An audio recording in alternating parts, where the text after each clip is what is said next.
Okay. Today we're going to talk a little bit about the Scramble for Africa. Excuse me.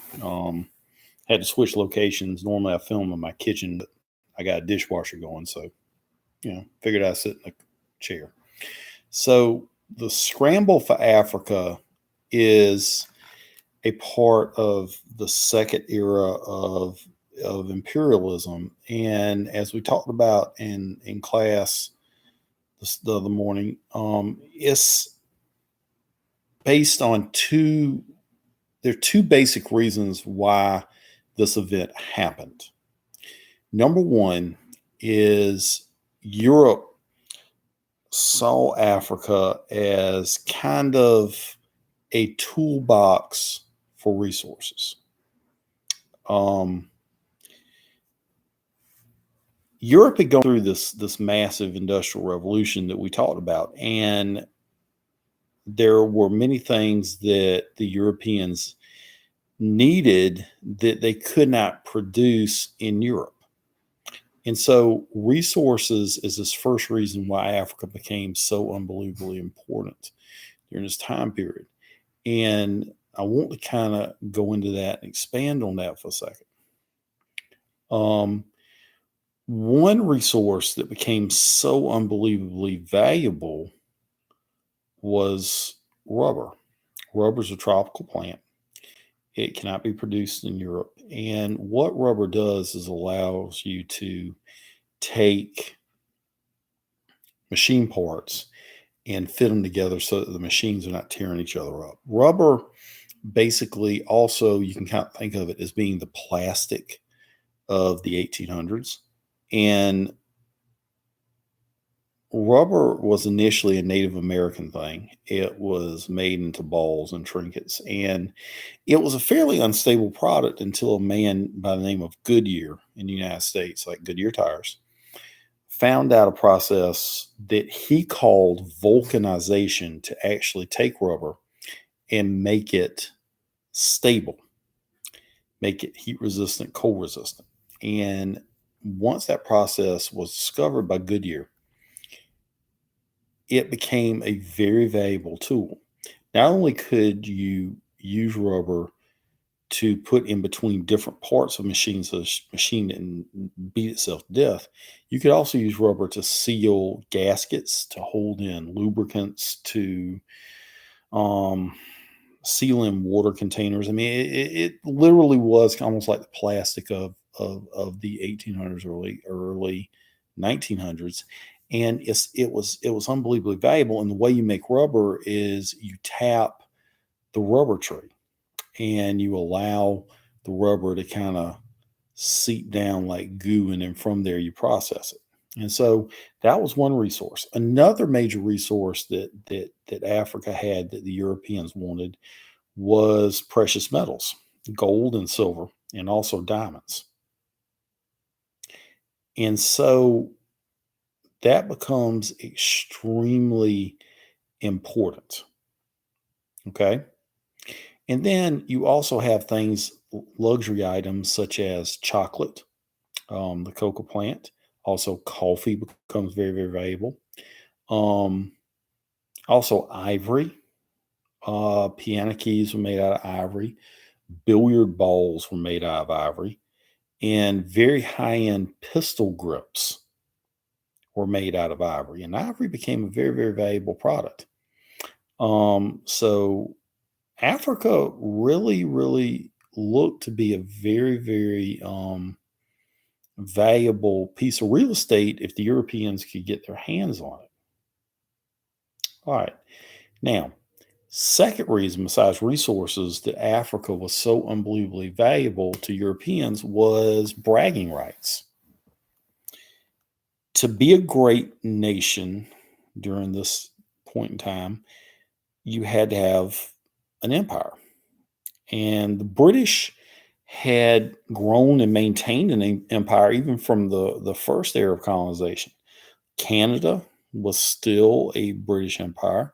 The British still had possessions in South America with British Guiana in South America, and also British Honduras in Central America today, which is Belize.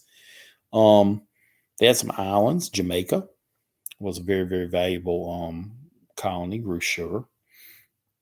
And the British had taken over India. And so Britain, being the most powerful country in the world at the time, kind of thinking about Britain as being a superpower, kind of set an example, maybe a poor example for other countries to follow.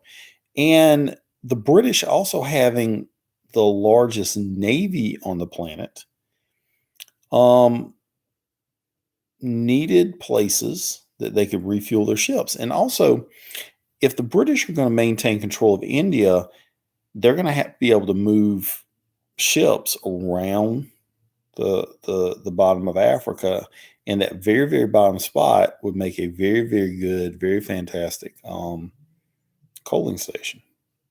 Well, um, the British discovered, or really knew, that other Europeans had already set up colonies in the southern tip of Africa. It's called the Cape of Good Hope, and the Dutch had already kind of settled there.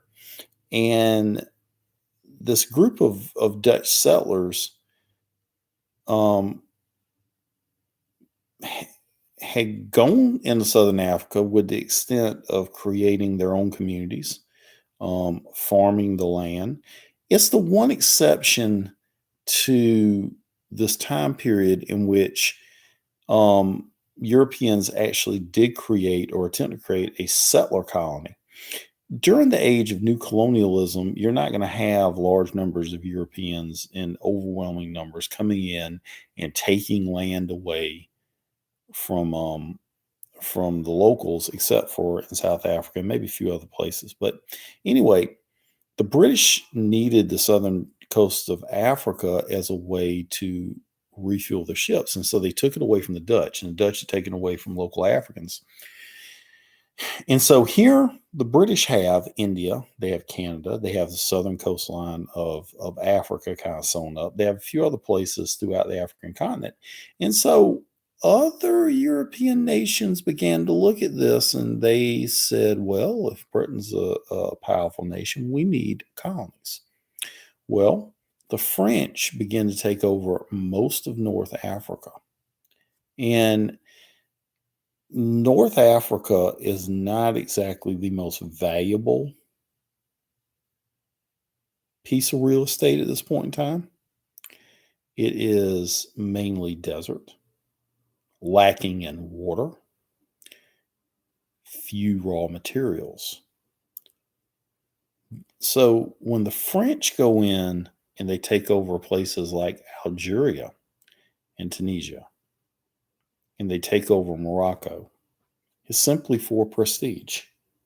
You're going to spend more money controlling those areas than you will ever get out of them.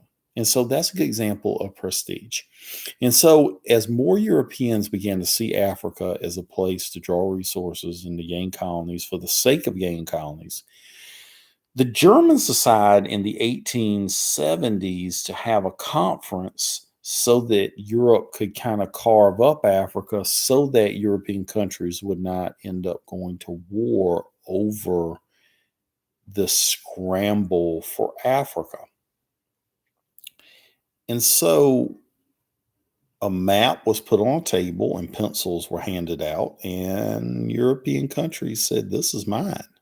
And they drew arbitrary lines throughout Africa and established colonies. And these colonies didn't take into any type of account the ethnic groups or the different nations that already existed in Africa. And so it's really a tragedy for the African continent. Now, so we talked about two reasons why Africa was important. Number one, resources. Number two is going to be prestige. To be a mighty European power, you have to have colonies. Now, ironically, in class, we talked about Otto von Bismarck and how he had manipulated a situation to actually unify Germany. Well, Bismarck, being the chancellor, the prime minister of Germany, had actually counseled the king, the Kaiser, not to take colonies. He said that if you take colonies, you got to defend them, you got to put money into them. And so he really did not want any colonization for the Germans, but yet the Germans did, again, following the French and British example. Another notable example of a European country that you don't think of as being a great colonizing country would be Belgium. Belgium grabbed the very center of Africa, a place called the Congo. And the Belgian king Leopold saw the Congo not as a Belgian colony, but as his personal estate. And he was going to basically tap the resources of the Congo, which is extremely resource rich, to make himself wealthy. And so King Leopold turns the Congo into this nightmarish, really hellish thing where the local groups are subjugated and enslaved and worked for the benefit not of Belgium, and obviously not for themselves, but for the benefit of the king. And it becomes very tragic of the brutal treatment that the Belgians put upon the folks in the Congo. For example, a village would be told that they had to collect this amount of rubber. If they didn't, the workers would have their hands chopped off by the Belgians. So it was very brutal. I mean, and Leopold will eventually lose control of Congo, and the Belgian government will take it over. And that's the example. And one of the things that makes this so tragic is that nobody really understands what's going on, okay, globally, until this is exposed through pictures and photographs. Okay, so how are Europeans able to come in, sweep in, and take over the entire continent of Africa? All right, there's a couple reasons. All right, number one, Africa is not united. And so you have multiple different groups who Europeans can play against each other. The good example of that would be in an area that is today called Rwanda, where the Europeans basically took the two main groups, the Hutus and the Tutsis, and put one group in charge and rewarded that group. And as a result, they were able to subjugate the other group. And you see a lot of that throughout Africa. The Europeans are going to basically do as the British did in India. They're going to use local officials to govern for them. Remember, this is not like North America where you're rushing in large numbers of settlers and they simply wipe out the local populations like the Europeans did Native Americans. No.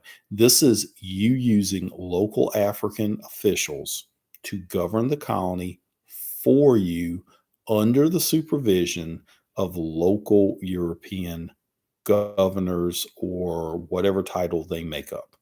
All right, now the exception to that is going to be South Africa, where large numbers of Europeans will actually come in as full-blown settlers. Now, in class, we talked a little bit about the Afrikaners, and I want to use them as an example to show you how overwhelming the technological advantage were for the Europeans.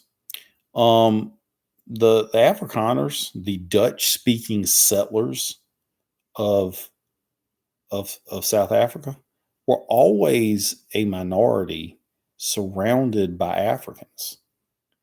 And the Africans could never defeat the Afrikaners. And you ask why? Simple. Guns, cannons. It's just Africa had never gone through an industrial revolution. And the Afrikaners moved further north into Africa, further away from the coastline to get away from the British who are now sending in colonists in Southern Africa. And they discovered diamonds and gold and other precious metals. And there was a very, very powerful warrior group in southern Africa called the Zulus. And the Zulus had a good, strong warrior tradition, and they were sitting on very, very prime um, mineral land, diamonds and gold. And the British decided they would take that away and basically subjugate the Zulu nation. And as fierce as Zulus were, spears and shields are no match for the Martini Henry rifle and the cannon. And the Zulus will actually sneak up on the British and win a few battles, but they will end up losing the war. And the Zulu kingdom will eventually become part of the South African colony. And so it's just the overwhelming firepower that the Europeans are able to bring is going to basically allow them to take over most of just about all of Africa. So the Europeans will be able to divide and conquer. They will be able to use overwhelming firepower. Another thing that allows Europeans to conquer large amounts of Africa is medicine. Africa is not well suited for outsiders to come in and colonize. And one disease in particular, malaria, is extremely bad, and it'll kill Europeans very quickly. And so that was always an impediment to European colonization. And so once treatments for malaria are created, it does allow a little bit better colonization efforts. So that's another reason why this is able to be done. And then, another way that the Europeans were able to conquer Africa was through missionary work. Missionaries would go into Africa and they would convert large numbers of Africans to Christianity, and then they could use these schools set up by the missionaries to simply erase large amounts of African culture and then embed European ideologies and philosophies. And so a lot of the missionary schools were also a tool used to control African societies. And Africans would say, there was an old saying in Africa, that the missionary brought the pencil, meaning education, but they also brought the eraser. And large amounts of African culture there was an attempt to erase it. And so, even the education that was given to large numbers of Africans was meant as a controlling factor. Okay. So why was Africa important? Okay. Resources and pride. And then look at how Africa was subjugated. It was subjugated because of overwhelming firepower, the divide and conquer principle, where you play one group against another one. And Africa was not united at all. And, this was something that was a really, really big deal. You could not stand up against these Europeans. And then once you figure out treatments for things like malaria, then it becomes easier for you to go into a place and be that local official and not end up dying of malaria. Now, last part of the video. How do Europeans conquer this area and do some of these really horrible things and then sleep at night? How do you justify this in a moral sense? Europeans had at the core of their thinking at this point in time a concept called the white man's burden.